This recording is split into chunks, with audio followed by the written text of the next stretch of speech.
иштерди баштап отурушат. Анда эмесе улуу журттун бүгүнкү улустун улуу күнүндө кыргыздын улуу тамагы сүмөлөктөн ооз тигип коюңуздар.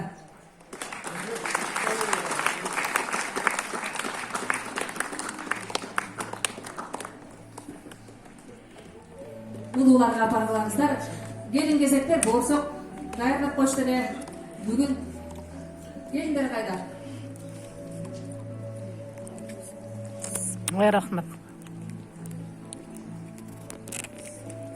Жигиттер, мына кайын жартыбызда жакшылык билген жакшылык Шайра апалар тобу атайын күнү кусун бөлүп мына ошол сүмөлөктү кайнатып берген экен, берекесин жайлатып берген экен. Ар бирибиздер ооз тийсиздер. Ылайым эле ар бирибиз насиптеш бололу, ырыскылаш бололу. Айтылуу ушул апаларга ыраазычылык билдирели.